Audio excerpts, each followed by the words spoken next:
महाराष्ट्र जीवन प्राधिकरणाच्या पाणीपुरवठा व्यवस्थेतील गंभीर त्रुटींमुळे अहेरी शहरातील नागरिकांना पाणीटंचाईचा सामना करावा लागत आहे.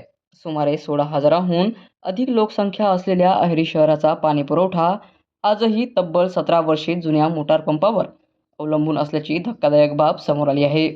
यामुळे शहरात सध्या दिवसाआड पाणीपुरवठा करण्यात येत असून नागरिकांमध्ये तीव्र नाराजी आहे.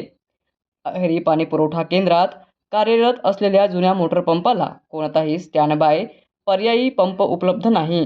त्यामुळे विद्यमान पंपात तांत्रिक बिघाड झाल्यास संपूर्ण शहराचा पाणीपुरवठा ठप्प होण्याची भीती कायम वाढती. लोकसंख्या आणि वाढलेली पाण्याची गरज लक्षात घेता आधुनिक व सक्षम यंत्रणेची आवश्यकता असतानाही अद्याप त्याकडे दुर्लक्ष होत असल्याचे चित्र आहे.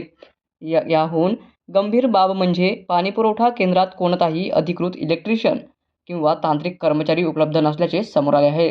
विजेचा किंवा यांत्रिक बिघाड झाल्यास महाराष्ट्र जीवन प्राधिकरणाला खासगी इलेक्ट्रिशियन व मेकॅनिकच्या मदतीवर अवलंबून राहावे लागते. त्यामुळे दुरुस्तीला विलंब होऊनही पाणीपुरवठा विस्कळीत होण्याच्या घटना वारंवार घडत आहेत.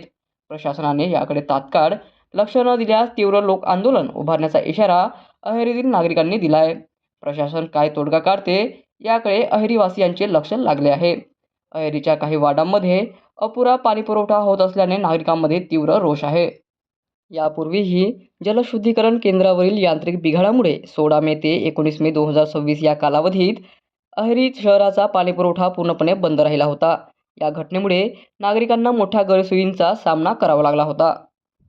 यावर उपविभागीय अभियंता यांत्रिकी अतुल तंगडपल्लीवार म्हणतात, नादुरुस्त पंप दुरुस्ती करण्यासाठी पाठवला आहे. तसेच नवीन मोटार पंपाची मागणी वरिष्ठ स्तरावर करण्यात आली आहे, असे ते म्हणाले.